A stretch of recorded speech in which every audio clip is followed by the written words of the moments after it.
Donc, bonjour à toutes et à tous et merci de votre présence à cette journée d'études internationales organisée par l'Association des doctorants hispanistes et lusophones Avispa, ainsi que l'association CLAC. Nous tenons tout d'abord à remercier Carlos Oliveira, président de l'association CLAC, de nous avoir sollicité pour collaborer à l'occasion de cette journée sur le Pérou actuel.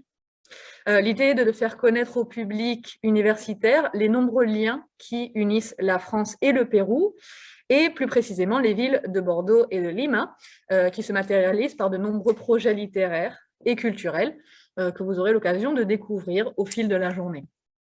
Merci ensuite au laboratoire Amer-Ibert, dont le directeur Raphaël Estève est malheureusement positif au Covid et s'excuse de ne pas pouvoir ouvrir cette journée. C'est grâce à son soutien financier que nous avons pu en partie organiser cette journée d'études. Merci au doctorant Carlos Estela Vilela et Rosmili Salvador Zapata, de ce même laboratoire, donc, qui ont très vite répondu à notre appel pour présenter leurs travaux, et à Carlos Villacorta, qui nous rejoindra, malgré le décalage horaire, depuis le Maine, aux États-Unis. Et enfin, merci à la MSHA de nous accueillir pour cette journée scientifique et culturelle. Je laisse la parole à la vice-présidente de l'association, Caroline Prévost. Caroline. Sí, ahora voy a presentar un poco el tema de la jornada. Como probablemente sepan, el Perú obtuvo su independencia en 1921 y por tanto celebró en 2021 el segundo centenario de su independencia. En estos 200 años el país ha ensayado fórmulas diversas con las que configurar una identidad nacional homogénea a partir de las múltiples realidades culturales que habitan dentro de sus fronteras. Una identidad nacional que fuese capaz de integrar, aunque no siempre lo haya hecho equitativamente, esa pluralidad de formas y rostros sin la cual el Perú no puede comprenderse en toda su profundidad y riqueza. Entonces, ¿cómo continuar definiendo la identidad peruana en nuestros días sin pasar por alto el mosaico cultural que caracteriza al país? ¿Cómo conjugar y equilibrar la amalgama de culturas, lenguas y cosmovisiones que conviven en el territorio peruano? ¿Qué papeles juegan las intensas migraciones, tanto internas como externas, protagonizadas históricamente por el país en la configuración de su identidad? Pues son las interrogaciones que exploraremos hoy, gracias a nuestros ponentes, pero también con ustedes. No duden en tomar la palabra durante los momentos de debate para intercambiar ideas, reflexiones y comentarios. Gracias. Te doy la palabra. Muchas gracias. Creo que puedes quitar si quieres. Sí, bueno. Aprovecho. Bueno, muchas gracias a todos. Buenos días. Probablemente buenas tardes, buenas noches a quienes se están conectando desde otras partes del mundo. Quiero agradecer a CLAC y a Avispa por este esfuerzo y por prestarle atención a nuestro país en estas fechas especiales, ciertamente, y complicadas, complejas, ¿no? De hecho, vamos a abordar un par de temas esta mañana en relación con esa complejidad, con la pluralidad a la que ha aludido Caroline. Y aunque mi tema trata sobre el siglo XIX, en un principio, mi intención hacia el final es poner en conexión algunos idearios, sensaciones, sensibilidades que existían en el XIX y que persisten hasta el día de hoy. Bueno, voy a leer el texto.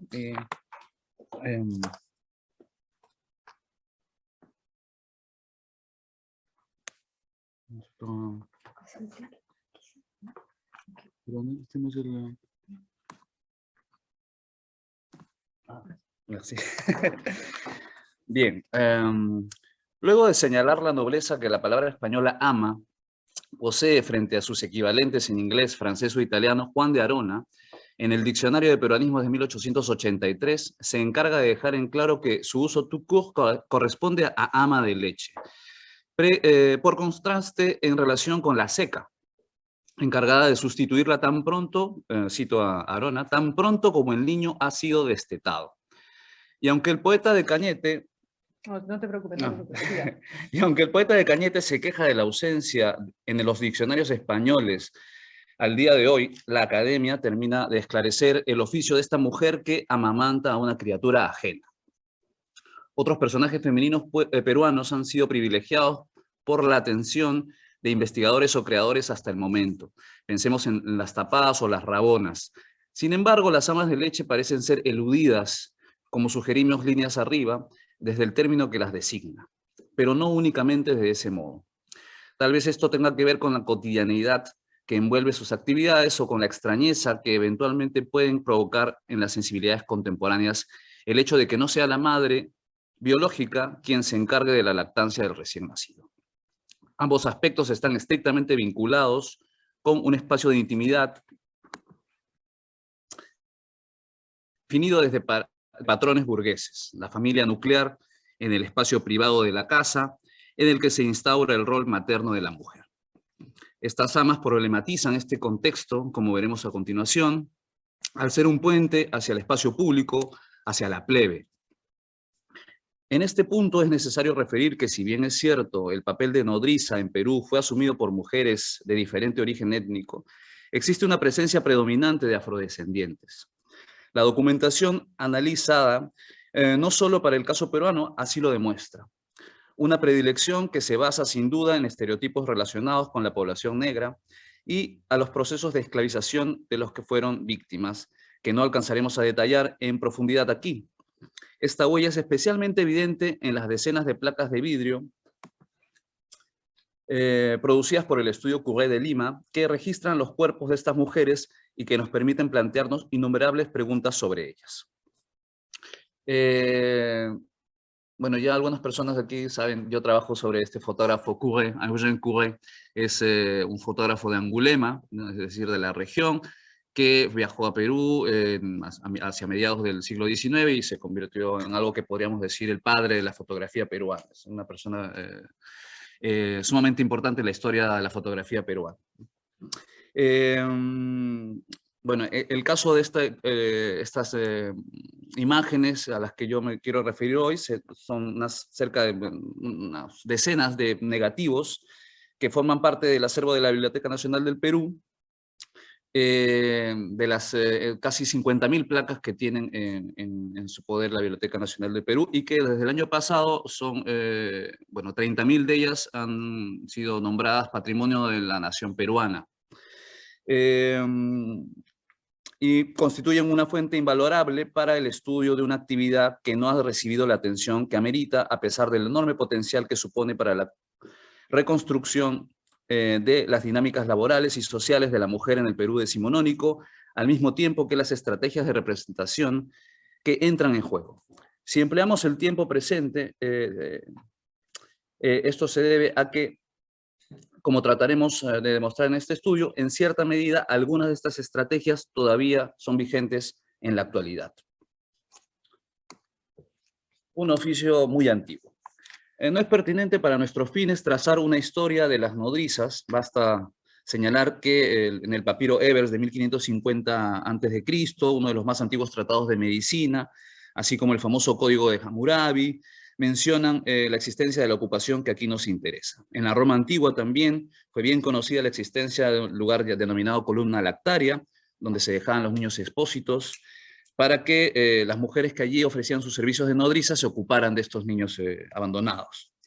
Varias fuentes insisten en que esta costumbre es introducida en Perú desde España, donde el fuero real en el siglo XIII y otros documentos regulatorios aluden al papel de estas mujeres. Por otro lado, si lo que alega el cronista sevillano Fernando de Montesinos en 1630 es cierto, y el Inca Atahualpa lleva en su nombre el recuerdo de la, cito a Montesinos, la ama que le dio leche, esta práctica existió antes de la conquista. Sin embargo, debe tratarse más bien de una transposición propia de narradores coloniales que interpretaron el mundo andino desde sus esquemas culturales. Por su parte, en sus célebres peregrinaciones de una paria, Flora Tristán incide en el origen hispánico, cito a Flora, parce que toute nourrice leur enfant, mais toujours avec l'aide d'une nourrice qui supple à la mère et allait con l'enfant. C'est un usage qui leur vient d'Espagne où, dans les familles aisées, les enfants ont toujours deux nourrices. Asimismo, claramente sugiere que se trata de un uso propio de las familias acomodadas, Y aunque podría percibirse cierta extrañeza en sus palabras, esto se explica probablemente por el tono descriptivo del relato o la adopción de ideas liberales que se opusieron a la lactancia mercenaria. Lo cierto es que en Francia, como en otros países europeos, no es ajena a esta práctica. De hecho, es célebre el caso de la comunidad de Morvan durante la segunda mitad del siglo XIX, al que algunos se han referido como industria de nodrizas, verdaderamente organizada. En dicha comunidad, las mujeres en condiciones de lactar brindaban el servicio en sus casas y también se trasladaban a los hogares burgueses parisinos para tales fines, de un modo tal que dicha migración ocasionó diversos problemas familiares y sociales, circunstancias complejas que no son exclusivas del contexto francés, por lo que la reflexión que ha inspirado nuestros cuestionamientos con el caso peruano. Algunas interrogantes que se desprenden inmediatamente son: ¿de dónde provienen estas mujeres? ¿Qué sucedía con los hijos propios, con sus esposos? ¿Qué tipo de vínculos surgieron entre ellas y sus pequeños ajenos? ¿Se produjo algún tipo de transmisión cultural entre ellos? ¿Qué transformaciones morales o conductuales se operaron en estas mujeres como consecuencia de esta actividad, entre muchas otras? Las damas de capas sociales privilegiadas, ya sea por incapacidad fisiológica o por tratarse de un uso arraigado que se traducía en un signo de clase, encargaban la lactancia a mujeres esclavizadas hasta la abolición y posteriormente a mujeres de estratos populares que acudían ante los anuncios publicados en los periódicos en los que se exige como requisito garantía de su conducta o que sea honrada y de buena conducta. Es altamente probable que existieran revisiones médicas adicionales que ponían en práctica métodos humillantes recomendados por la literatura de la época.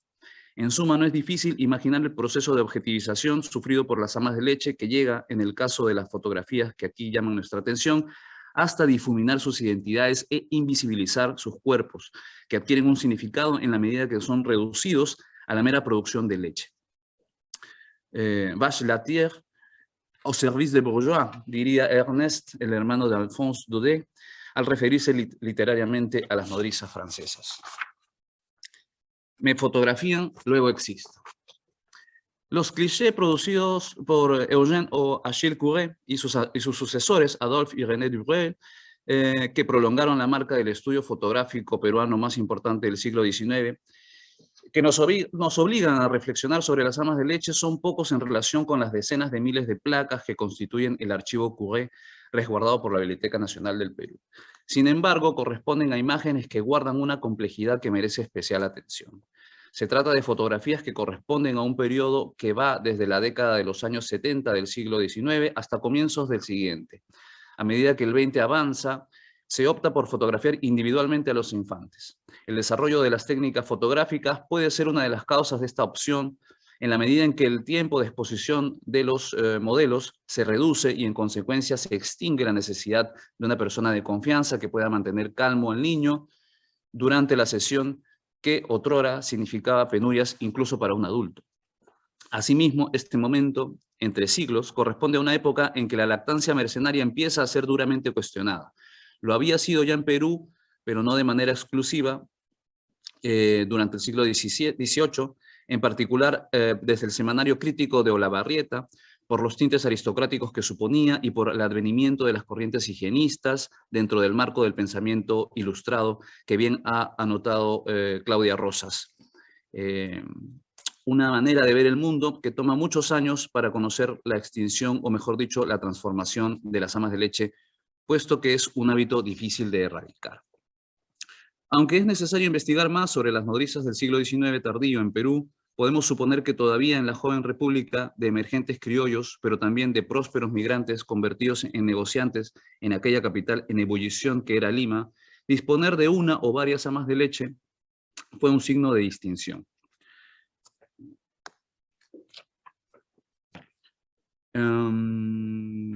Queda también por determinar en qué medida la racialización sufrida por las mujeres afrodescendientes esclavizadas y posteriormente las libres sometidas a la lactancia mercenaria es un mecanismo que garantiza el continuismo de una situación de dominación ejercida por las élites sobre aquella comunidad, ¿no? Creo que aquí está la cita de Tardieu, ¿no? Lo voy a leer aquí. Vamos, sí llego a leer aquí. Como yo hago acá una nota sobre del profesor Tardieu, quien dice, en las Américas españolas la supervivencia material y espiritual de la clase dominante pasaba por la servidumbre del hombre negro. Bueno, entonces decía la situación de dominación sobre esta comunidad y en qué sentido esta dinámica es sostenida sostenida por o sostiene los estereotipos, muchos de los cuales sobreviven lamentablemente hasta el día de hoy acerca de esta parte de la población. Es sumamente pertinente tener en cuenta que estas imágenes fotográficas que incluyen mujeres afrodescendientes son un correlato de diversas fuentes escritas que corroboran su rol significativo en el gremio. El médico inglés Archibald Smith, quien vivió en Perú entre 1826 y 1838, aun cuando esclavizadas, deja en claro la diferencia que se tiene por las afroperuanas y que persiste luego. Voy a intentarlo leer en inglés. Hence, most ladies in Lima are under the necessity of employing black and brown nurses who are usually slaves, either purchased for milk nurses or hired out for this purpose. The skin of the Negro appears to be cooler than that of the Indian or white race, and this may be possibly have been the origin of the prevailing idea already alluded to, that the milk of the Negress is more cooling and refreshing than that of the Indian woman, who, though in other respects a healthy and proper person, is never considered eligible as a milk nurse when in his character a Negress can be procured. Smith, como es costumbre en los relatos de algunos viajeros extranjeros, no evita señalar los peligros que esto implica en relación con la exposición del infante a una serie de males en diversos sentidos. Él habla de imperfect nutrition, contamination of blood, and permanent constitutional injury. Un poco más tarde, Malte Brun, creo que sí lo tengo aquí, el geógrafo franco-danés, describe a los nègres libres como feignants, dissolus et auteurs de la plupart des meurtres et des brigandages commis dans le Pérou. Inmediatamente a continuación confirma la predilección por les femmes mulattes recherchées comme nourrices, savent souvent gagner toute la confiance de leur maîtresse créole. Creol, ¿no? En el sentido en que empleamos criollo en América del Sur. Un temor semejante se esconde detrás de los comentarios escritos por Casilda Falés, saludando en su carta del 27 de septiembre de 1873 la resistencia de su sobrina Marie a la propuesta de su marido Léon Maître, francés instalado en la capital peruana para trabajar en el comercio del guano, quien estuvo a punto de sucumbir a la moda del país, ¿no? La señora Falés, sin conocer el Perú, es rotunda en su rechazo. Dice, ¿no? Mais arrière vos idées, femmes noires, je ne comprends pas que Léon y ait songé une minute. Asimismo, en algunos autores puede incluso apreciarse cierta preocupación por el grado de oscuridad de la piel que nos desconcierta. En una carta escrita el 28 de septiembre de 1855, el francés Edouard Maury de la Pérouse, instalado en Paita, puerto ubicado al extremo norte del Perú, le cuenta a su madre sobre la experiencia fotográfica de su nodriza. Por un lado, nos permite conocer la tensión entre el deseo de su esposa de fotografiarla vestida en le costume national des Indiens, que él denomina capuz, que no conozco, no he encontrado hasta ahora el significado exacto de esta palabra, pero yo puedo deducir que se refiere por la descripción que hace al poncho que es usado en el Perú. Y la resistencia de la nodriza que no desea pasar a la posteridad vestida de ese modo. Esta última vence, finalmente, plenamente consciente del modo de consumo de las fotografías. Nous ne pûmes pas la tirer de là et nous la fîmes représenter dans les atours du dimanche. La carta prosigue consignando otros datos diversos antes de precisar que los cabellos de su hijo son rubios y no negros como aparecen en el daguerrotipo y que para comprobarlo adjunta un mechón de los mismos. Asimismo, considera necesario justificar el color de piel de la nodriza a partir de las condiciones de realización de la toma fotográfica. Yo lo tengo aquí. N'allez pas vous figurer que mon ex-nourrice est aussi noire que la représente son portrait. Elle est couleur cuivre clair. Elle est sortie noire parce qu'on ne peut pas laisser la plaque plus longtemps à cause du moutard, le petit, qui est très blanc. et dont la figure se serait effacée par une trop longue exposition à la lumière. Esta presencia negra en los retratos burgueses es una huella por rastrear, pero su innegable importancia es tautológica. Estos clichés son evidencia de identidades que han pasado casi como contrabando a la historia. ¿De qué otra manera estas mujeres hubieran podido transmitirnos esas imágenes? Es cierto que existían las extensamente difundidas tarjetas de visita, ¿no? Les cartes de visite, que reproducen los tipos peruanos solicitados abundantemente por extranjeros y locales, alimentando la exotización y mediante las que se ejercía un severo control sobre las representaciones de los personajes subalternos. Estas imágenes eran consumidas entonces desde lo pintoresco y en ocasiones también desde lo científico, como evidencia antropológica. Sin embargo, estas amas de leche no parecen corresponder a la economía visual de los tipos. Las imágenes de estas mujeres están insertas en los retratos que los individuos que se reclamaban parte de la naciente burguesía se mandaban a hacer como un acto simbólico mediante el cual las capas ascendentes de la sociedad podían representar para sí mismas y los otros dicho ascenso. Esta presencia femenina es problemática y sufre igualmente un proceso de borradura de la identidad como en el caso de los tipos, donde la noción de individuo es imposible, mientras que para los retratos burgueses reclama nombre y apellido. En efecto, de aquellos solamente tenemos el oficio de los tipos, ¿no? Misturera, arriero, aguador, o algunos aspectos que signifique toda una raza, mulata, china, chola, chino. Podría pensarse al leer los títulos con los que se encuentran actualmente catalogadas estas imágenes que el archivo, usualmente el nombre completo del lactante seguido del repetitivo ama, y que en efecto calzan en esta categoría, pero una revisión de los registros originales del estudio nos permite comprobar que el fotógrafo o su operario no consignó deliberadamente la presencia de estas mujeres. Una práctica común en la época que los bibliotecarios intentaron corregir posteriormente. En conclusión, estas mujeres son presentadas como apéndices innombrables o velados. Bueno, aquí pueden ver algunos de los anuncios típicos del siglo XIX, donde como se ve, se ofrecen los servicios o se piden los servicios de amas y se presta especial atención en la conducta, ¿no?, de estas amas, ¿no? En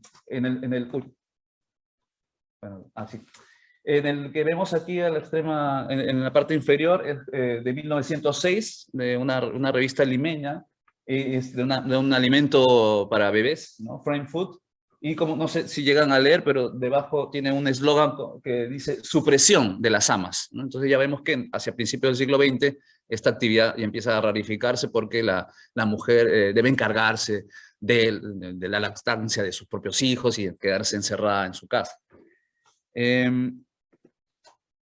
Bueno, aquí vemos una prueba de que no son exclusivamente las mujeres afroperuanas quienes se dedican a esta actividad. Hay también mujeres de otros orígenes. Y esta es la catalogación que tiene actualmente en la Biblioteca Nacional. La vemos en esta fotografía, esta captura en Excel, en el cual se incluye, ¿no?, Cos, Luis y Ama. Sin embargo, en los registros originales de Curé, simplemente dice Cos, Luis. No está consignada la presencia del ama, ¿no? Y esto es sumamente común en la época. Y entonces, pero vemos la intervención de alguna mano que debe ser de los bibliotecarios de la Biblioteca Nacional que pretendieron enmendar esta omisión, ¿no? Niño y ama. La narración de Maurice de la Pérouse confirma que este tipo de imágenes acompañaron silenciosamente las correspondencias transatlánticas que solían enviarse a las familias migrantes, dando cuenta de la imagen de los descendientes nacidos en América. También es probable que continúen habitando secretamente los íntimos álbumes familiares. Todos estos recorridos fascinantes esperan por estudios más detallados que permitan, por un lado, descifrar el consumo que de estas imágenes se hacía y de esta manera continuar la reconstitución de la lectura que se generaba en la época de aquellas individualidades anónimas, indagar con mayor profundidad las ideas y sensaciones que provocaban en la efervescente construcción de las identidades en la reciente República del Perú. Asimismo, despiertan nuestro interés las no menos intrigantes relaciones que se tejían entre los personajes. Aquí. entre los personajes implicados, ¿no? La proximidad física entre las amas y los lactantes, que es bastante palpable en las fotografías, no deja de preocupar a las madres. Aquí voy a hacer una cita de precisamente una madre que dice: una de las cosas que empezaron a chocarme de María fue el oír que no solo tuteaba a Clarisa, y esta la llamaba mi mamá, sino que también dormía con ella, comía y jugaba, con preferencia a sus hermanitas, y aún a su misma madre. Yo sé bien que lo mismo sucede con casi todas las amas de leche, pero no por eso dejará de ser verdad que esto influye mucha bajeza en el modo de pensar de las criaturitas y engríe mucho más a las nodrizas. En efecto, María es la que manda en la casa.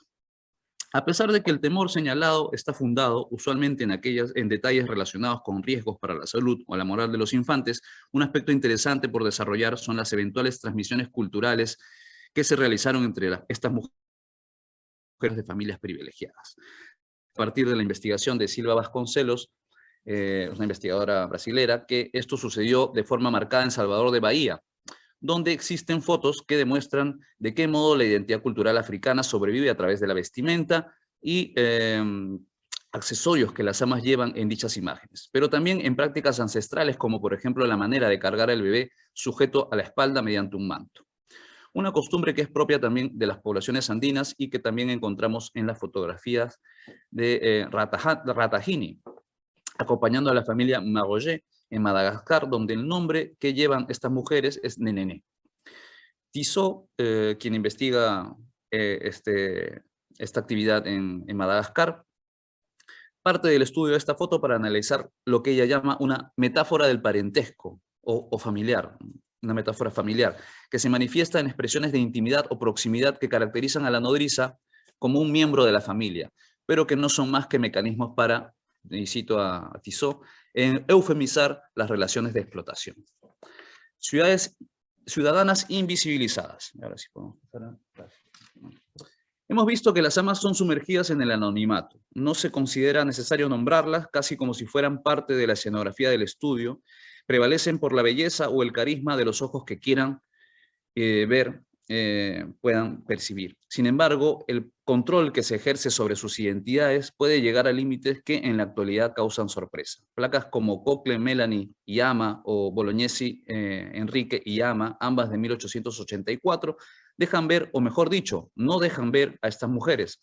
No podemos asegurar que se trata siquiera de afrodescendientes, puesto que sus rostros están completamente cubiertos y en el segundo caso la mujer posa ocultándose detrás del niño. Estas tapadas absolutas se diferencian del sugerente personaje femenino representativo de la capital peruana que ha fascinado a tantos y sobre el que también tanto se ha escrito, ¿no? Que son las tapadas limeñas. La tapada limeña muestra al menos un ojo y su ocultamiento es una elección asumida plenamente y, como también ha descrito abundantemente la literatura, podía convertirse en una ventaja, un vehículo de poder que podía hacer tambalear las estructuras patriarcales. Por el contrario, las amas veladas no solo han perdido el nombre, sino que se ha pretendido borrarlas sin éxito total. Desde luego, puesto que los cuerpos subsisten. Otro es el caso de las fotografías del ecuatoriano José Domingo Lazo, en las que la problemática presencia de indígenas es solucionada borrando o suplantándola directamente de la placa de vidrio. Es inevitable pensar en un lienzo de Frida Kahlo que dialoga con estas imágenes. En este que ven ustedes aquí en la pantalla, mi nana y yo, un óleo sobre metal de 1937, es una de las tantas pinturas autorreferenciales de la mexicana. Podemos verla a ella en brazos de su nana, que la amamanta. La nodriza es representada con una máscara indígena en reemplazo del rostro, mientras aquí se opera una idealización. En el caso de las fotografías, la despersonalización puede leerse como anulación. En el lado opuesto se encuentran Genara Salazar, de 1886, Fortunata Barquero, de 1893, y Luzmila Sécar, que no tiene fecha, damas afroperuanas fotografiadas en el mismo estudio, portando delicados vestidos, botines y abanicos, indicadores de pertenencia a una clase social privilegiada, condición que les permite acceder a un nombre y a un apellido. Intentar comprender la evolución del consumo que se ha hecho y se hace hoy en día de estas imágenes puede parecer imposible, resultar complicado, pero para nada será en vano. Es imprescindible preguntarnos si continuamos observando, nombrando y difundiendo este tipo de representaciones gráficas de maneras semejantes a las que emplearon nuestros antepasados. Es decir, en qué medida reproducimos con nuestra mirada los estereotipos, alimentamos la caricatura y ejercemos poder a través de ellas. Hace poco más de un año, en un foro sobre patrimonio fotográfico antiguo en una red social, me sorprendí con un par de publicaciones que generaron cierta discusión que llamó mi atención. La primera de ellas presentaba una imagen de una ama seca acompañada de 3 niños. Aunque la imagen no era datada, corresponde, como ustedes pueden ver, a inicios del siglo XX, lo podemos deducir por la vestimenta de los personajes. Lo que generó cierta discusión fue el titular que acompañaba a esta imagen, ¿no? Linda foto de niños con su ama de color. Un epíteto que todavía persiste en el lenguaje popular y que racializa al sujeto inmediatamente, al mismo tiempo que el inevitable posesivo que lo acompaña, marca una pertenencia. Al revisar anteriores publicaciones, bueno, aquí ustedes pueden ver algo de los comentarios, bueno, vamos a saltarnos porque el siguiente es más elocuente, ejemplo, ¿no? Bueno, les decía que empecé a revisar publicaciones anteriores en el mismo foro y descubrí una foto semejante, publicada algunos meses antes y que se titulaba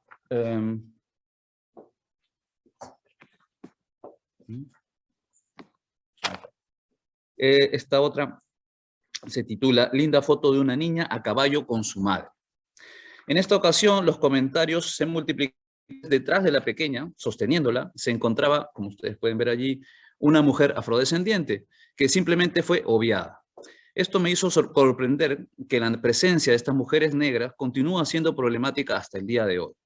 Aun cuando la mayoría de comentarios criticaron la negación de la presencia, algunos no veían ningún problema. Bueno, ustedes no pueden ver, es muy pequeño, pero hay comentarios que simplemente dicen, no me parece que haya nada raro allí, no hay ninguna discriminación. Y hay una mujer que dice, omitir es discriminar, ¿no? Vamos a pasar a la última parte. Hay hermanos y hermanas. Este comentario entra en sintonía con una frase de Anne Hugonet que puede leerse en el por el Musée d'Orsay en 2019, Le Modèle Noir, de Jericho a Matisse.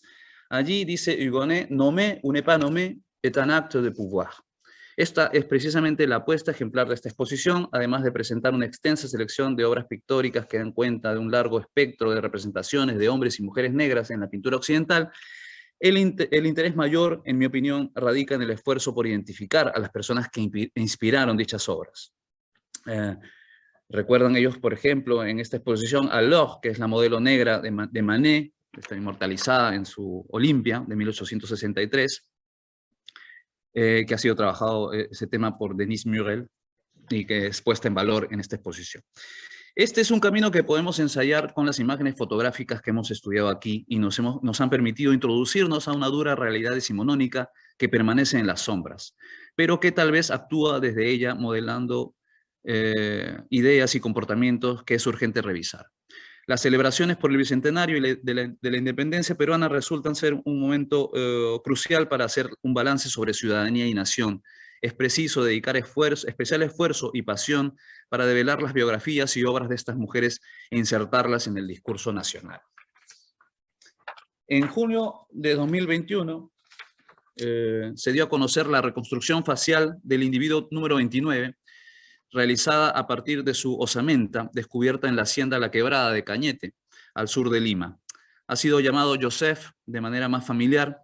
Este sujeto esclavizado vivió entre 30 y 34 años entre los siglos XVIII y XIX y nos está permitiendo conocer mucho sobre su modo de vida. Sus huesos hablan y, en cierto modo, también esas fotografías están esperando que las escuchemos. Muchas gracias.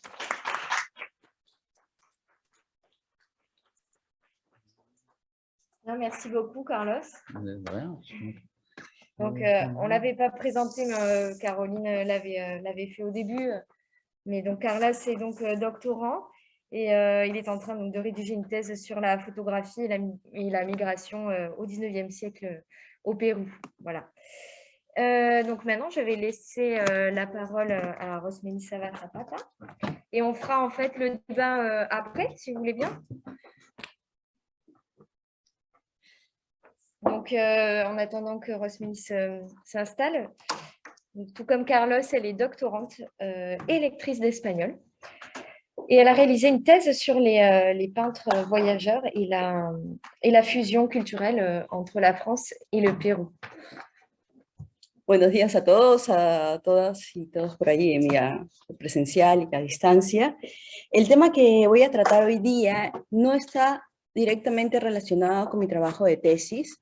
He querido hablar de un tema que es personalmente me siento identificada con mi entorno quechua-hablante y que me implica, y que soy una de las pocas de mi familia, las personas que no hablan quechua. Entonces es algo paradójico, pero al mismo tiempo siento que es necesario que lo comparta con ustedes, aunque no lo hable el idioma.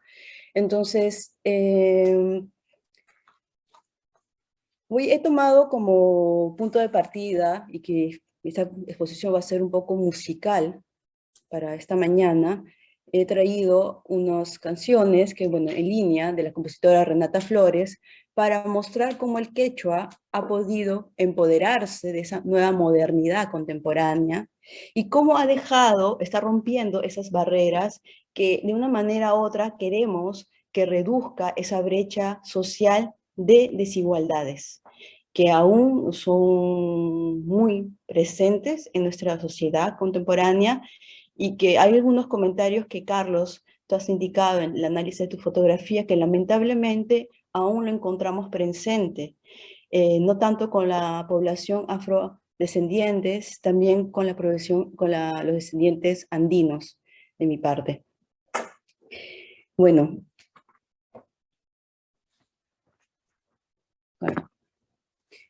Voy a comenzar.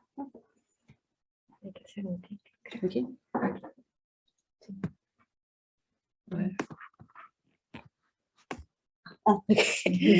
Voy a comenzar hablando primero sobre unos antecedentes sobre la cultura peruana, que están relacionados justo esta pequeña parte con mi tema de tesis. Sabemos que a partir del principio del siglo XX nació una revaloración hacia el mundo indígena, sobre la cultura andina, en sí un interés por recuperar toda la parte local, todas las manifestaciones artísticas en todos sus tipos y formas. Una de las manifestaciones fue la pintura. En este caso, como podemos visualizar, fue el caso de la pintora Julia Codecido, que formó parte de la vanguardia peruana, junto a un grupo de artistas como José Sabogal, Teresa Carballo, entre otros, que tuvieron el objetivo de realizar misiones a diversas partes del Perú para ir a buscar y recuperar esas formas de expresión artísticas que hasta ese entonces eran consideradas como objetos desconocidos o folclóricos, o incluso muchas personas, y hablando de la gente de la zona urbana de la costa, desconocían o menospreciaban.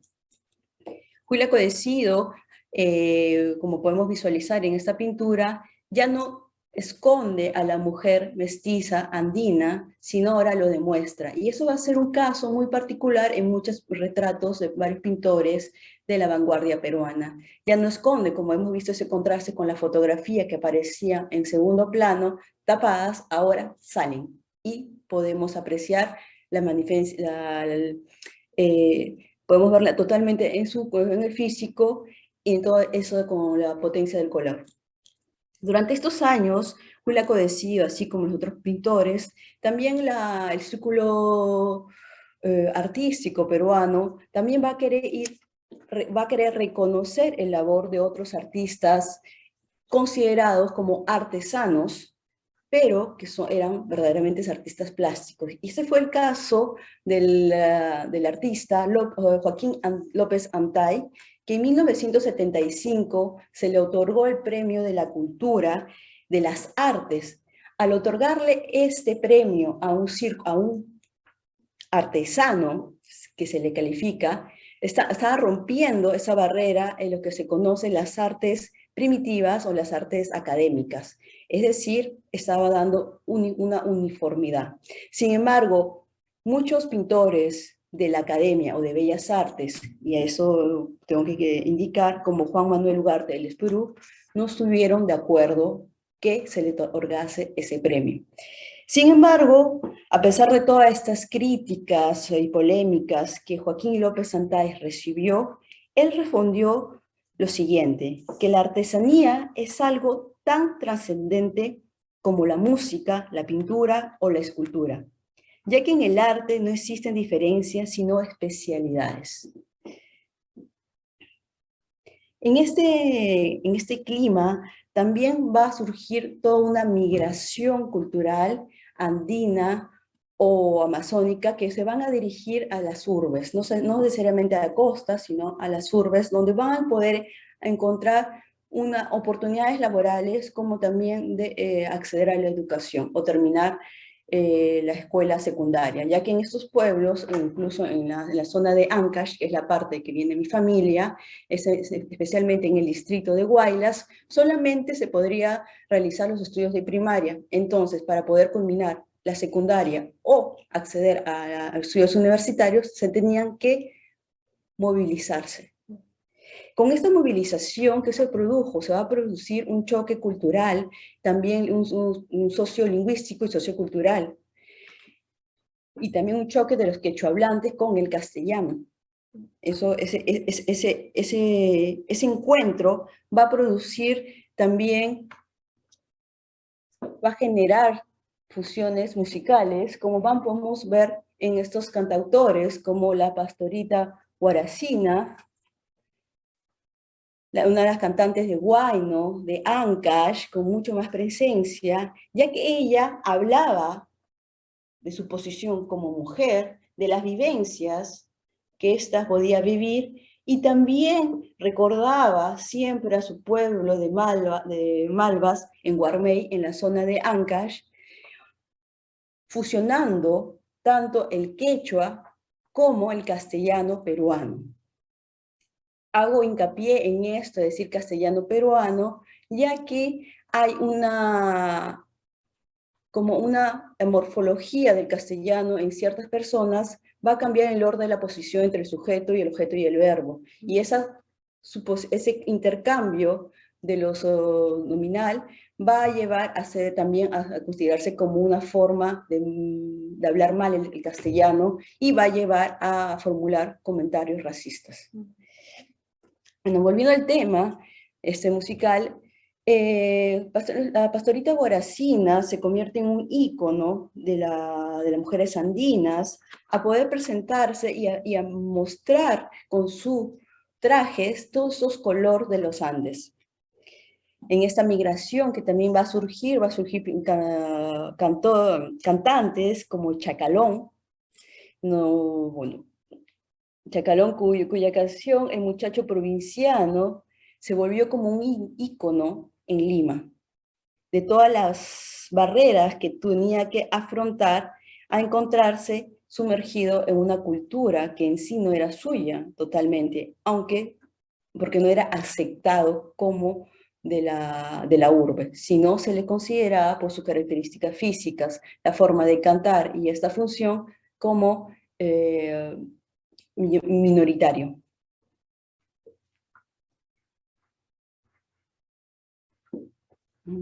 Sí. Sí, perfecto.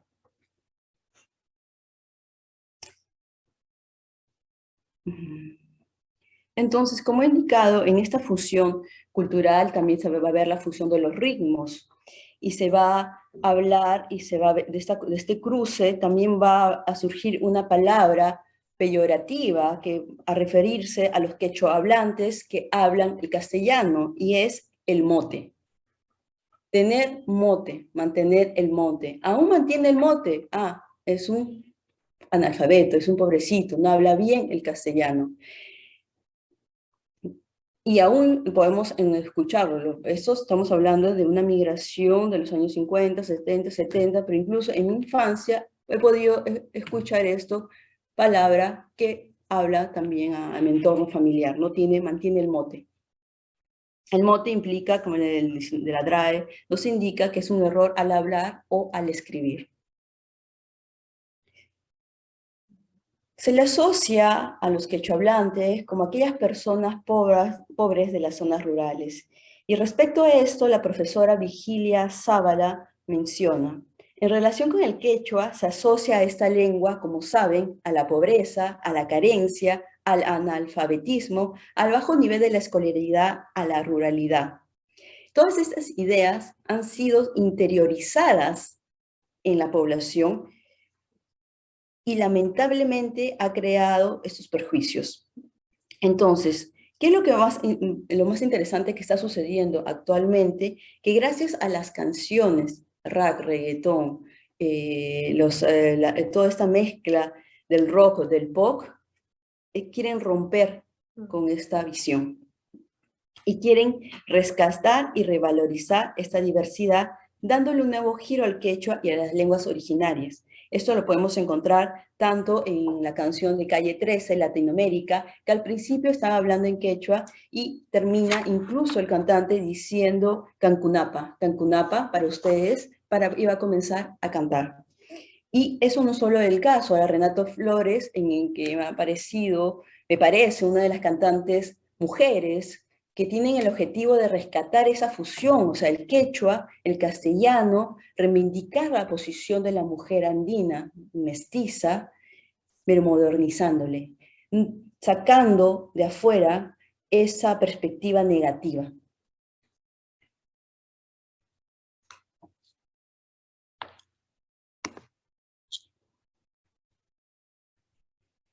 Según las estadísticas realizadas por la base de datos de pueblos indígenas y originarios, podemos contar con alrededor de casi 4.000 millones de personas que han aprendido una lengua quechua originaria total. El 83% tiene como lengua materna el quechua, un 11% el aymara y un 6% otras lenguas originarias. Lo que es interesante es ver en este cuadro, que pueden apreciar, es todas las variantes del quechua. Todas las variantes del quechua y indicarnos el estado de vitalidad. Lamentablemente podemos ver que muchas de ellas están en un estado de peligro. Ahora, el quechua que yo voy a hablar y que ustedes van a escuchar tanto de la cantautora Renata Flores, también va a ser un quechua, al final, un quechua de la zona de Ancash. La diferencia es muy poca o solamente en una articulación, es decir, todas estas variantes en lo que yo puedo ver, escuchar en la parte de quechua y la de chanca que he hablado con los quechohablantes, me han explicado que incluso para decir el pronombre del sujeto de la primera persona, ñoca, puede ser más en la parte de chanca, en cambio en la parte de Ancash va a ser noca o nuca, o sea, hay esos cambios sonoros de la fonética, pero eso no es una barrera para que entre ellos se puedan comprender.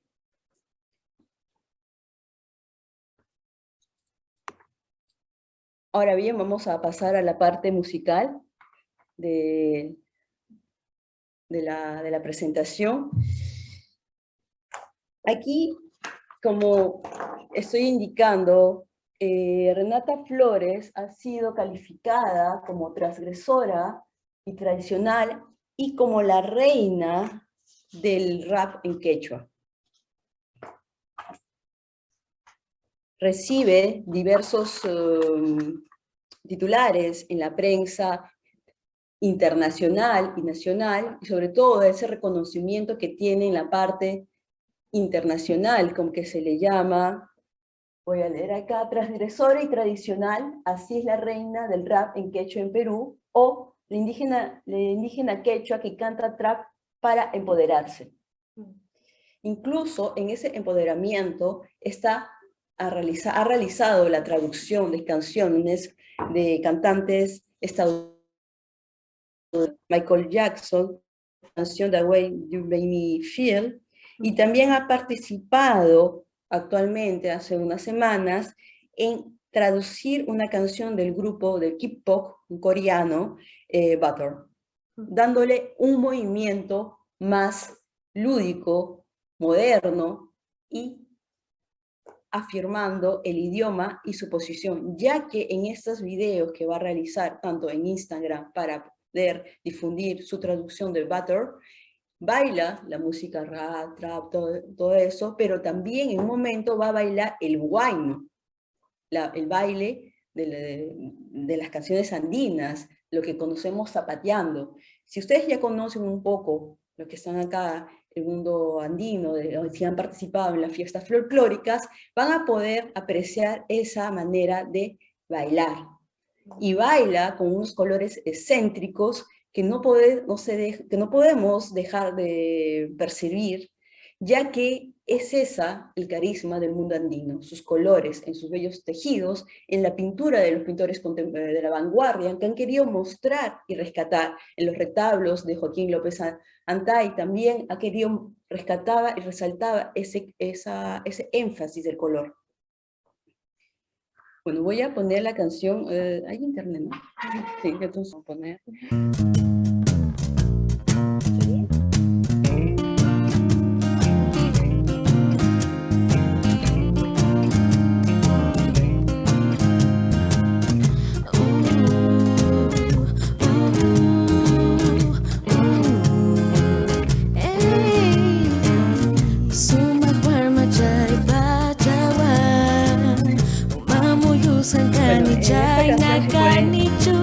Todos en fiesta, pero incluso va a incluir un montón de instrumentos, no solo de la música andina, sino también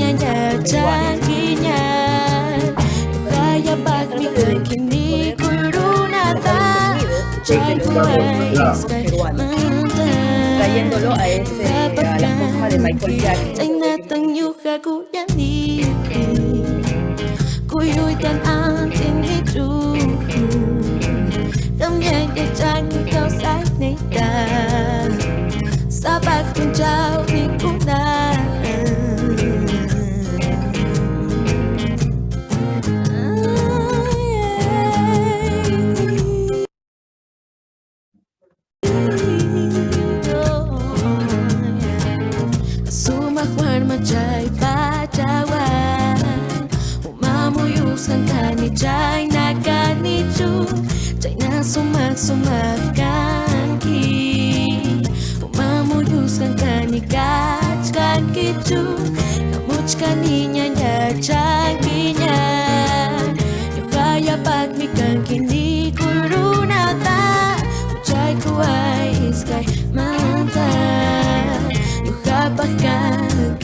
Bueno, retomando esto, entonces como hemos podido escuchar, Renata Flores está dejando a un lado esta nostalgia andina y se empodera y rompe las cadenas. Ya no está el idioma ni la cultura en silencio y ya no está sometida, ya no es invisible. Nos declara la cantante que muchos estamos dejando atrás los prejuicios del idioma, porque ya conocemos más, y ese conocimiento es un conocimiento que por mucho tiempo nos han ocultado o menospreciado. En esta dinámica de poder difundir el idioma, la cantante también hace en su canal de YouTube, realiza esa misión, ese activismo de poder enseñar el quechua y la traducción que realiza. La traducción que realiza, que en una canción que I Like It, donde nos explica cómo ha utilizado el verbo munai, que significa querer, o vouloir. Munai. Entonces, en una pequeña frase que yo podría decir en quechua, lo que yo quisiera hacer ahora es aprender a hablar quechua. Sería Munani quechua rimatai. Rimatai es hablar. Entonces, ella nos explica la traducción que ha realizado de esta canción a Like It, lo adapta, porque también sabemos bien en la traducción existe esa adaptación. Dentro de esta misión de la difusión del quechua, también los canales nacionales como Yachay realiza emisiones y juegos lúdicos para que poder aprender el quechua. Incluso al inicio, uno de los conductores, son dos conductores, el chico dijo que él no hablaba quechua como yo, pero incluso el hecho de poder participar en esa transmisión era un hecho que podía aprender y quería aprender y esperaba que esto no fuese una moda, porque una moda es momentánea. Lo que queremos es que no sea una moda, queremos que sea algo permanente.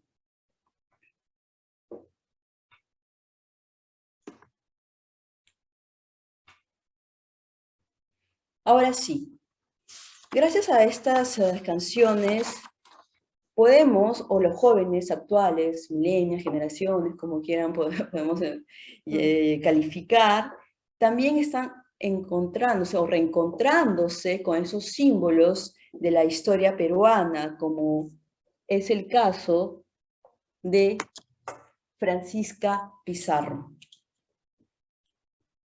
Francisca Pizarro, descendiente del Inca Huayna Cápac,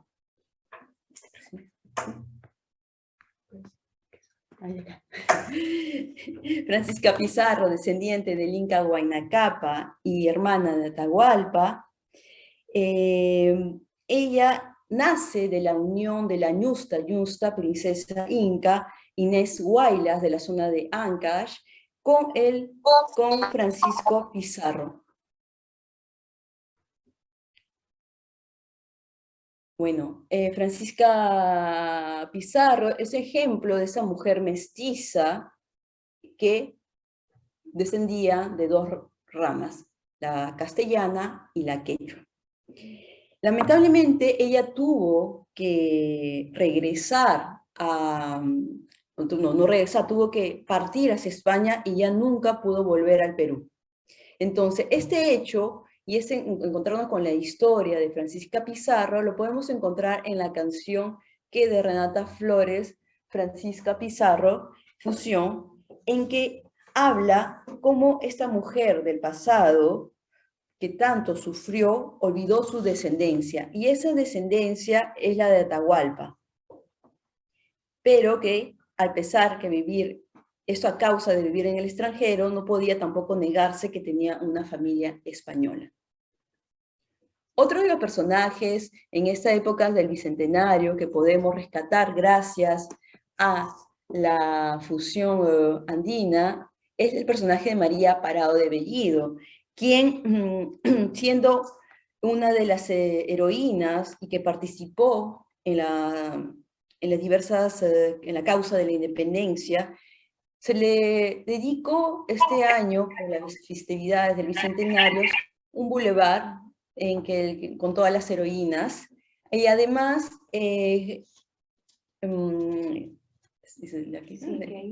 Sí, además.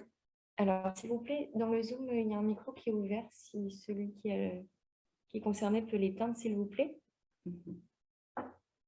Entonces, estas canciones así nos hacen recordar toda la personalidad de las mujeres, de la mujer peruana que también participó en la independencia.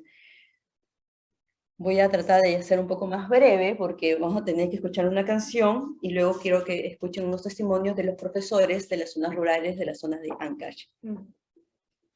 Esta canción que se llama Camjina, como tú, habla del deseo de los niños de estas zonas que desean estudiar, hablar y jugar como aquellos niños de las urbes, en el sentido ya que en la educación peruana muchas de las personas, muchos de estos niños interrumpen los estudios porque tienen que ir a ayudar al padre al campo. Esto es muy importante porque es algo que sucede actualmente y los profesores, que no sé si tendremos la oportunidad de escuchar, Oscar Figueroa, César Espinosa, nos indica que tienen que adaptar la forma de la educación para que estos niños puedan asistir al colegio, ya que tienen que considerar el calendario de la cosecha, de la recolta, porque son ellos que tienen no es un deber, tampoco no es cuestión que los padres abusan de ellos, es parte de ellos natural de ayudar a los mayores. Y se ven también, como dice, un poco obligados porque necesitan también rescatar esa cosecha si no se puede perder. Entonces, Camjina, magia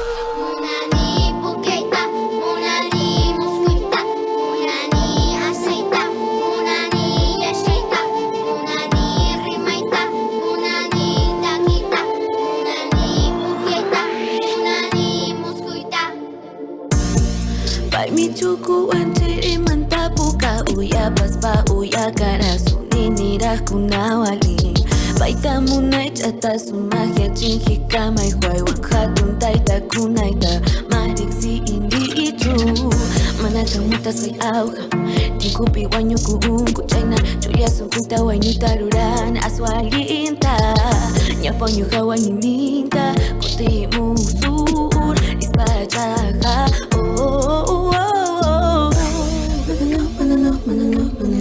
Akchu Eme pachapas Nyuha apas Mana kamutagwa Nyuta usoy kuriwai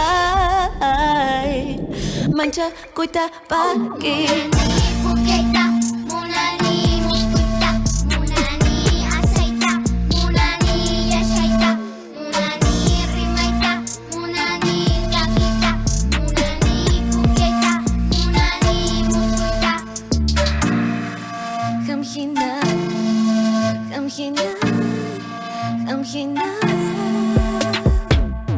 Masilia wami wiñani Ñawi kunata wankispa Pulyak taja pari chispa Chaykama brinkaspa Waraja sasjo yetama haikun Mana tuku ojo te huchayakuta Saluspa chakita chimpa ikun Chaymi chumpa wataliuk Pampa yurak pipa puto ispa Ñaure pachapi purini hukruna Simin pisti simuyu pachata Yacheja muta epak Pisi banitan tayakuta chaskita Yeah Kisa pachapi tukuni Sukta pachapi Chayaramuni Akchichi kakulta hayarin Hapa kupamuseni Atipa kuwa Yachani chui mataroita Yatumichi si yawan kunyunaku Pipas uyari chuhispe pachataya chanichu Wai Mancha kuita pagi Munani aceita, munani yachaita, munani rimaita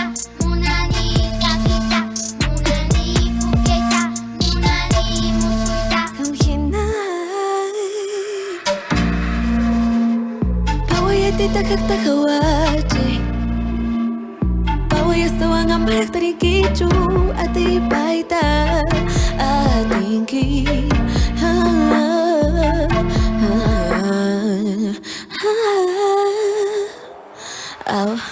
Mancha kuita pagi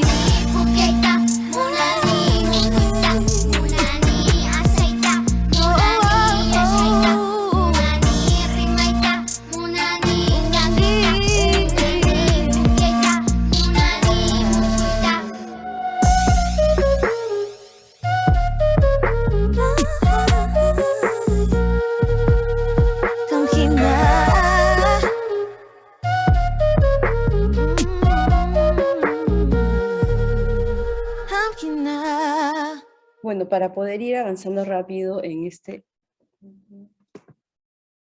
¿Cómo puedo avanzar? Así. A retroceder. Bueno, en estos versos podemos ver que en esta canción, estas palabras, Munani, Munani Pukaita, quiero jugar.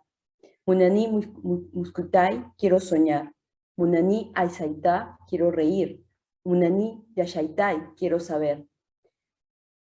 Munani Rimaita, quiero hablar. Munani Takaita, quiero cantar. Munani Pukaita, quiero jugar. Y luego Pukushta vuelve a repetirse. Estos son muchos de los deseos de varios niños de la educación rural. Y que se puede visualizar en este documental que les invito a ver en sus casas, que es la Escuela del Silencio, que ofrece una perspectiva de la desigualdad de género en la educación. Y que esta frase de la canción Kaunjina, que dice, caminaba horas para aprender y entender el mundo en otro idioma, ya que estos niños a veces, tan alejados de las urbes, tienen que caminar 1 hora o 2 horas, y poco a poco, como se van acercando a una edad de la adolescencia, los padres prefieren ya no enviar al colegio a las niñas, porque éstas corren el riesgo de sufrir un riesgo de su físico personal en el camino.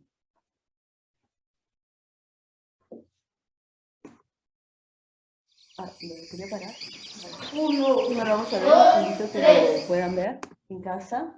Ahora bien, he podido hablar con unos profesores de la zona de Ancash, sobre todo los profesores de las zonas de Chacas, Huaylas y Huaraz, en los niveles de primaria e inicial, y nos comentan en esta entrevista, que solamente voy a poner un extracto final, llegan a la conclusión de la palabra revitalización.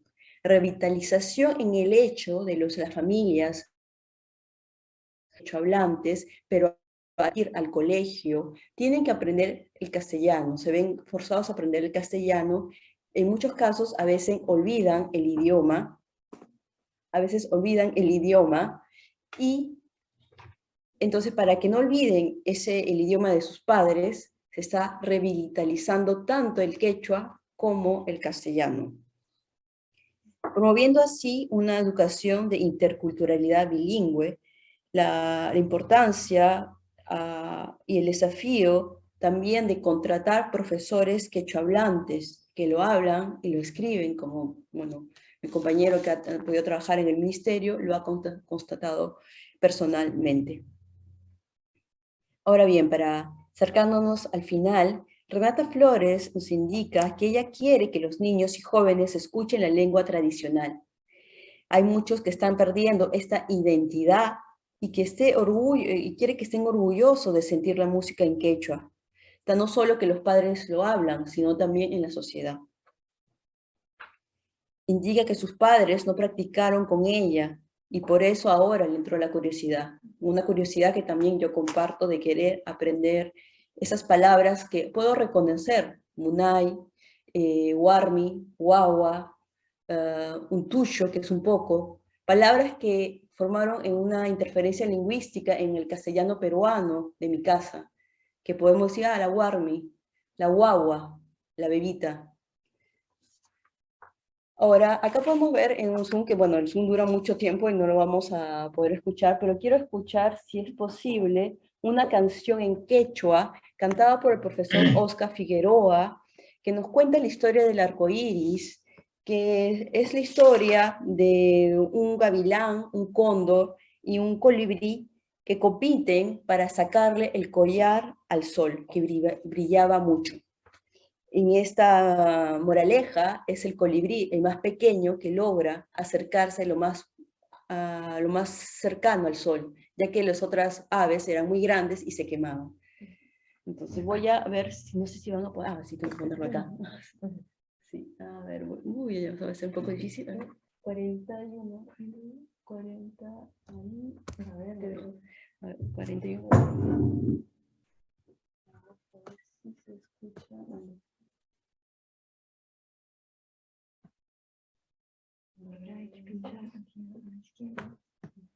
A ver, vamos a escuchar quizás una parte de la conversación, pero eso nos va a llevar porque ahí está. Ahí. Cortado está. Hay una interferencia en ese momento del Zoom porque la tecnología se encuentra un poco alejado de la urbe. La canción dice así, ¿no? Walganta sirvi paringay wakushka kondorwan wispuruan ichikayan winchus. Inti pa walgantas jorka karjamonka ampilla patsanti atsikiari nampa. Manam hatun karchu, manam akse karchu, kondorta wispurta, gallipe kamushka. Una viola carmi, ichikayan winchus, inti pa walganta. Esa es la canción. Esta es la canción breve que bueno, el audio no he podido quizás apreciarlo totalmente. ¿Me escuchan? Sí, se escuchó la canción, la canción sí se ha escuchado bien. Y bueno, entonces, escuchar ese quechua, escuchar el contraste del quechua de que canta Renata Flores y el quechua que hemos venido a escuchar, vemos ver que hay diferencias sutiles en la manera de pronunciarlo. Estamos en un contraste del quechua de Ayacucho, que es un quechua también como el quechua de Cusco, que es un quechua más difundido, más estudiado, incluso en estos los diccionarios quechua francés, es un quechua un poco más general, que nos permite acercarnos al idioma. En cambio, el quechua de Ancash, allí es una iniciativa que está realizando el señor Zenobio León para poder recuperar esos matices y esas diferencias. Ahora, para concluir y acercarnos ya al final, estamos cerca a celebrar el 21 de febrero el Día Nacional de las Lenguas Maternas. Y una de las resoluciones de la UNESCO es reconocer el multilingüismo como un medio de promover, proteger y preservar la diversidad de idiomas y culturas en todo el mundo. Además que el multilingüismo auténtico promueve la unidad y la concordia internacional. Muchas gracias por escucharme. Eso es todo.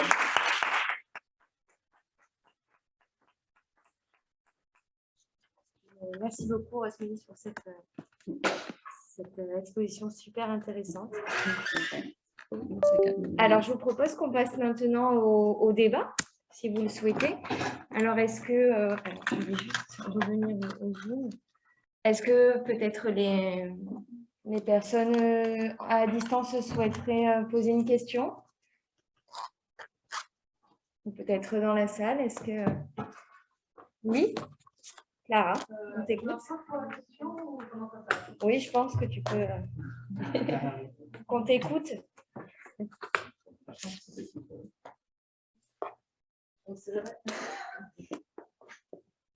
Alors, merci infiniment, Carlos et Rosmélis, pour vos exposés. Ça a été extrêmement intéressant. J'aurais d'abord une question pour Carlos, même si j'imagine que j'ai déjà la réponse.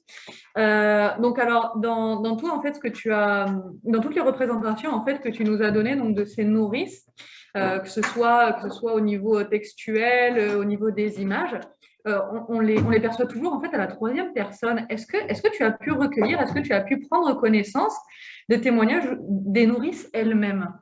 Non, pas pour l'instant. Pas pour l'instant. C'est vraiment, oui. Mais moi j'imagine que, bon, c'est ce que j'aimerais faire en fait, c'est aller sur des archives, par exemple, des procès. Bon, il faut aller le chercher, mais c'est dur là. Peut-être qu'on trouvera un jour une lettre ou quelque chose comme ça, mais pour l'instant c'est rare, c'est vraiment rare. Et c'est vrai que en fait le sujet c'est pas trop abordé. Ça a été abordé dans le XVIIIe siècle, par exemple, avec les femmes des esclavisées, mais pas au XIXe, pas tant que ça.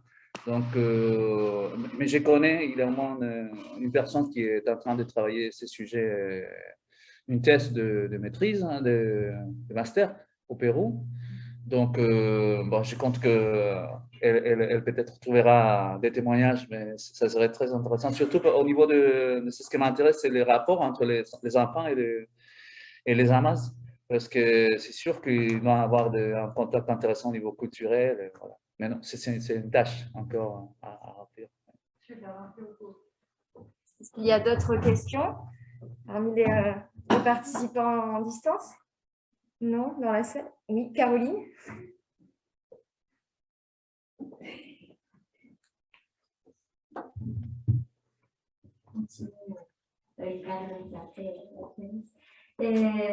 Sí, has hablado de la representación de las amas de leche en el siglo XIX, si no me equivoco, pero ¿sabes si esos estereotipos siguen existiendo hoy en la representación de las amas de leche? No sé, por ejemplo, en películas o pinturas, esa nodriza afrodescendiente de clase baja. No exactamente de amas de leche, pero sí se... De la nodriza. Pero de sirvientas, de domésticas, de gente así, sí, es común. Cocineras, ¿no? O sea, las mujeres afroperuanas generalmente cumplen esos roles en las representaciones de la ficción, de las novelas, de las películas, ¿no? De esta serie, por ejemplo, El Último Bastión, una serie justamente acerca de la independencia del Perú. Entonces hay roles marcados. Pues, probablemente hay una mujer afroperuana que forma parte de las independentistas, digamos, ¿no? Pero digamos, eso en los últimos tiempos donde la imagen de la mujer se ha empoderado y estamos dándole esos roles en la ficción. Pero a lo largo del tiempo generalmente son asociadas con esos aspectos subalternos, digamos. ¿Y es una serie peruana? Sí, es una serie peruana. Muy bien. D'autres questions, peut-être? Non. Alors, moi, j'en aurais une pour toi, Carlos. Et je me demandais s'il existait donc, des amas de leche dans les familles finalement pauvres. Est-ce que ça existait aussi Ah, ça, je ne sais pas pour l'instant. Je trouve que ça serait peut-être rare. Oui. Vu que c'est une activité qu'il faut payer. Oui, c'est sûr. mais on ne sait jamais. Moi, je m'intéresse surtout, j'aimerais savoir s'il y a, comme dans les cas ici en France, comme j'avais parlé de Morvan, des enfants, des bourgeois, par exemple, qui sont allés dans les maisons des Hamas, par exemple, comme c'était le cas en Morvan. Et ça aussi non plus, ça non plus, je n'ai pas d'informations à ces sujets-là. Mais non, c'est bien d'avoir des questions comme ça parce que ça nous pose aussi des pistes de réflexion. Oui, des choses de recherche. Oui. Ouais. D'autres questions? Oui. Caroline, alors? Oui, merci beaucoup pour ta présentation aussi, qui était vraiment très intéressante et merci pour toutes ces découvertes. On a plein de choses à faire découvrir aux étudiants vraiment.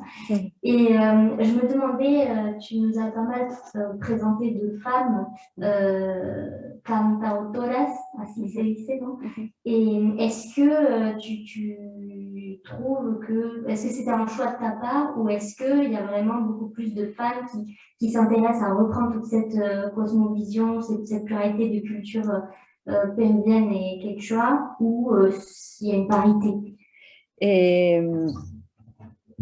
Ahorita yo he elegido sobre todo concentrarme en la posición de la mujer, por eso he querido sobre todo resaltar estas cantautoras, pero eso no implica que también en este mundo, sobre todo en los años 70 hasta 90, hay muchos cantautores de la música andina, del huayno, como el Picaflor de los Andes, Hay otros que ahorita se me escapa de la mente, pero hace una elección Chato propia. Grados también. Chato Grados también, sí, debe ser, ¿verdad? Pero históricamente creo que, sobre todo en el huayno ancashino, Ujú. hay más mujeres que cantan Sí. que hombres. Qué hombre, sí. Entonces, eso es cierto, pero no quitamos la diversidad, ¿no? De eso, porque incluso en las fiestas folclóricas, por ejemplo, me olvidó una cantautora, siempre se llaman a las mujeres a cantar. ¿Y sabes por qué? Porque es una posición también como que se presentan con la pollera, todo el canto, el guaje, todo un folclore que llevan consigo y que afirman, ¿no?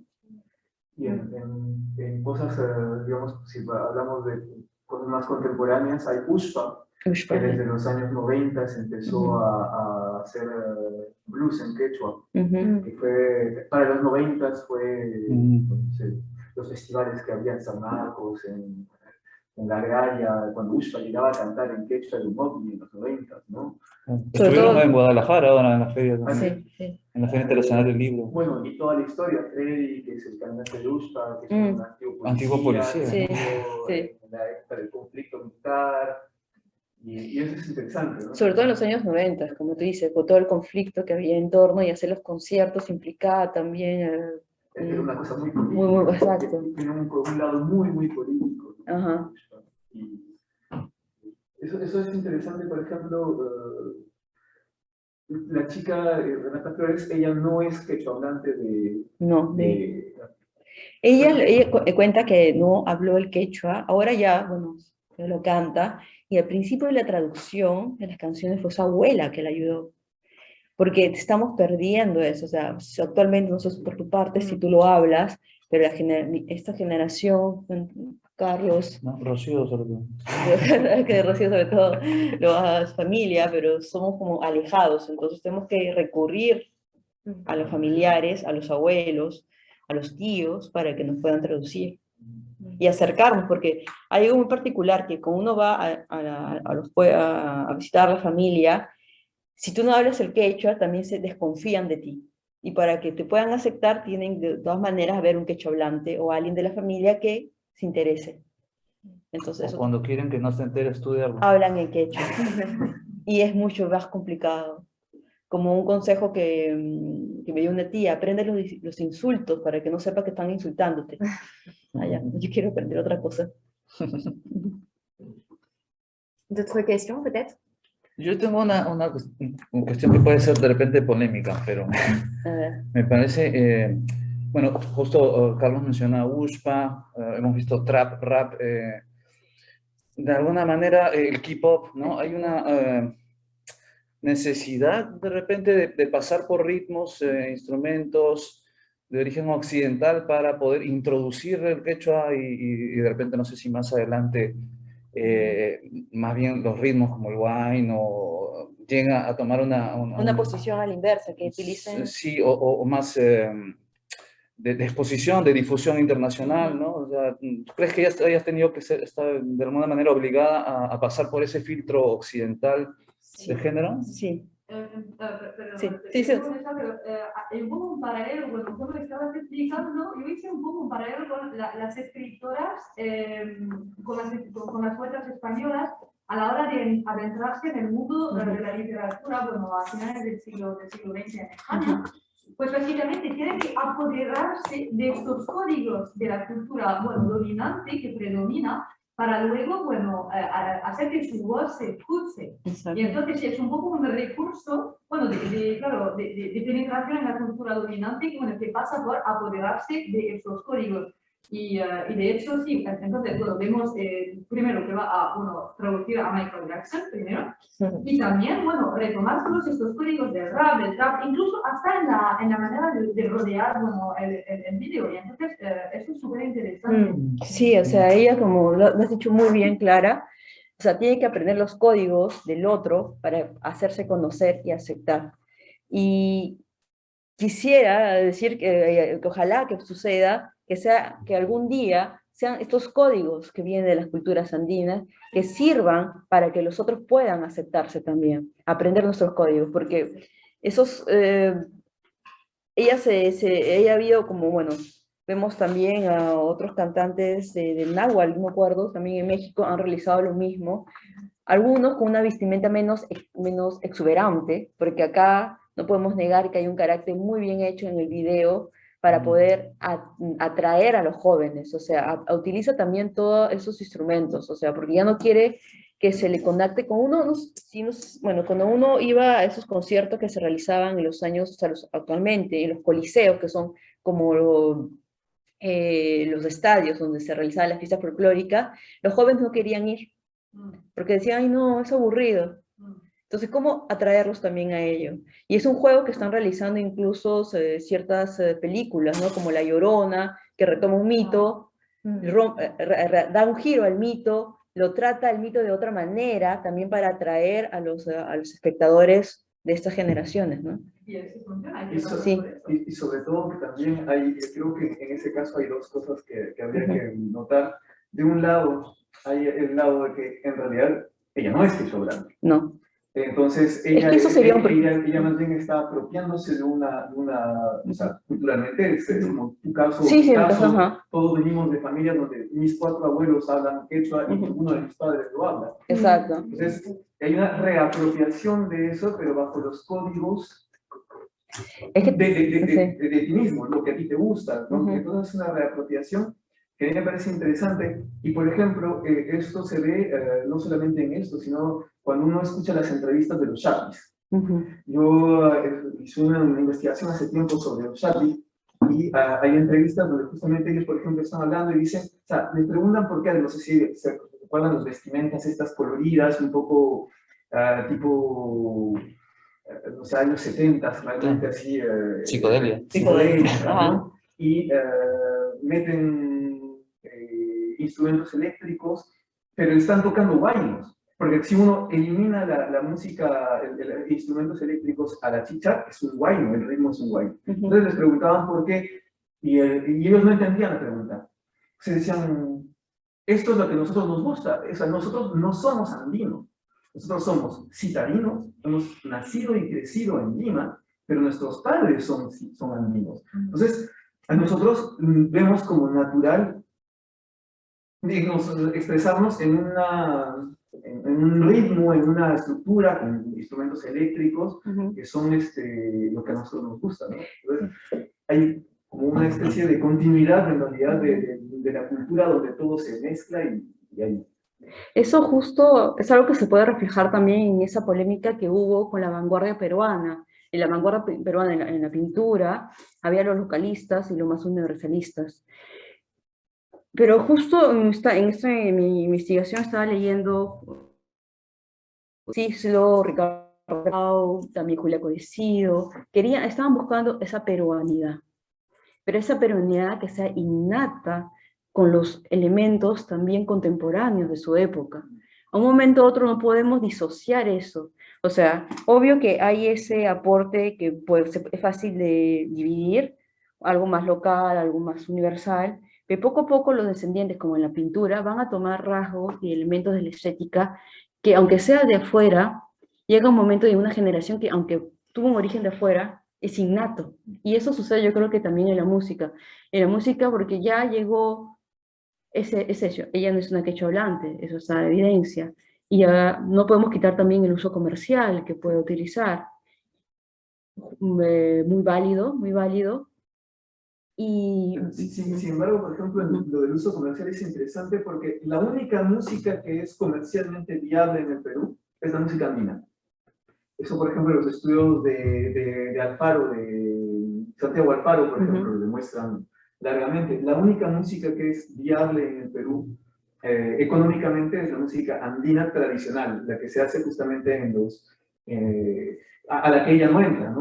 Entonces, yo creo que hay más allá de una cuestión económica, hay una intención también, ¿no? Una intención de mostrarse en tanto ella y mezclar su cultura con la cultura de sus padres, ¿no? Obvio, sí, eso sí. Eso es interesante. No sé si eso es muy interesante, y justo ese tema, o sea, lo hubiera tomado de manera un poco fuera de mi tesis.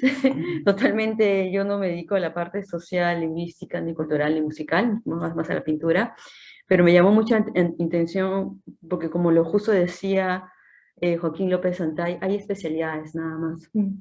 Je suis vraiment désolée, on va devoir s'arrêter là pour le débat, mais on en parlera à la pause parce qu'on n'a plus trop de temps. Donc, je vais maintenant laisser la parole de suite à Céline Papin, donc, qui est adjointe au maire chargée des coopérations territoriales européennes et internationales, ainsi que conseillère municipale déléguée pour le SR.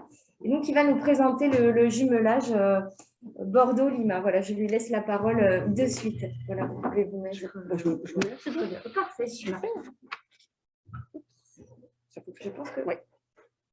Avec le masque, c'est désagréable. Je peux l'enlever? Ah, super. Bonjour à toutes et à tous. No sé si lo hago en español. No, en francés está bien. Comme vous voulez. Je pense que tout le monde parle espagnol ici. Et sinon, tout le monde parle français, sinon? Ok, d'accord, pas de souci. Super. Bon, monsieur le consul, bonjour. Donc, je suis très heureuse de venir vous rencontrer. Je suis très heureuse de voir ce type de journée aussi se mettre en place ici au sein de l'université. Donc, effectivement, comme vous l'avez dit, moi, je suis donc adjointe au maire depuis les dernières élections municipales et j'ai la chance d'avoir cette belle délégation en coopération européenne et internationale. Et donc, dans ce cadre-là, la ville de Bordeaux a un grand nombre de partenariats, dont un jumelage avec la ville de Lima depuis 1956. Hein, c'est un de nos plus anciens jumelages. Alors, c'est un jumelage qui n'était pas, je dirais, jusqu'à présent, très, très dynamique. Plein de raisons diverses, malgré effectivement des liens d'acteurs bordelais avec le Pérou et Lima. Je dirais que les liens entre les deux collectivités n'avaient pas abouti à des coopérations très significatives. Moi, c'est vrai que j'ai eu le souhait assez rapidement d'essayer avec nos équipes de travailler ces liens avec les différents acteurs et avec le soutien en plus du côté péruvien de l'ambassade de France, de l'Institut français, de l'Alliance française. Donc, c'est vrai qu'on est plutôt très soutenu dans cette démarche. Et de fait, on a un certain nombre d'actions qui commencent à se mettre en place. On sera d'ailleurs à Lima dans une dizaine de jours, une petite semaine maintenant, pour justement qu'on commence à concrétiser des pistes de coopération. Mais déjà, on a plusieurs axes qui se dessinent. Donc, un axe patrimonial, je dirais, puisqu'effectivement, l'une des forces de la ville de Bordeaux, c'est notamment son classement UNESCO et son expertise sur ces sujets-là. Donc, dans ce cadre, on est partenaire avec l'AFD dans un projet ambitieux, hein, bien plus large que notre seule participation, mais un projet de réhabilitation du centre historique de Lima. Et donc, il y a notamment la Casa Gauguin, la maison Gauguin, qui est une maison dans laquelle effectivement, nous pouvons apporter et aussi plus globalement expertise autour de la médiation patrimoniale et puis des aménagements urbains au niveau de ce centre historique. Donc voilà, c'est un premier axe sur lequel on travaille. Plus largement sur le champ culturel, évidemment, il y a aussi des passerelles qu'on essaye de promouvoir. Donc, à travers ici la Semaine de l'Amérique latine et des Caraïbes, les célébrations du bicentenaire du Pérou l'année dernière, c'est vrai qu'on a vraiment voulu mettre à l'honneur les liens existants entre Bordeaux et le Pérou. Donc, la figure de Flora Tristan, bien sûr, et également le soutien donc, au projet de poésie péruvienne, un projet donc, de mise en avant et de valorisation de la poésie contemporaine péruvienne, donc avec le soutien au projet porté par CLAC, donc avec une édition bilingue. Donc on est très heureux de soutenir ce type d'initiative qui en plus voilà, fait un pont et sur des sujets qui ne sont pas forcément souvent abordés ou soutenus par les collectivités. C'est vraiment des champs qui sont souvent un petit peu mis de côté. Donc on est très très heureux de pouvoir accompagner ce type d'initiative. Et puis également, on a tout un champ sur la coopération universitaire. Donc ici, on espère évidemment, avec Bordeaux-Montaigne, poursuivre aussi l'accompagnement de coopération entre Bordeaux et le Pérou, mais on est aussi en lien avec l'école d'architecture, puisqu'on a une convention avec l'école d'architecture sur un certain nombre de projets qui sont définis chaque année. Et dans ce cadre-là, on les a accompagnés sur un projet avec Lima, avec donc, des workshops respectifs autour notamment des sujets d'urbanisme participatif.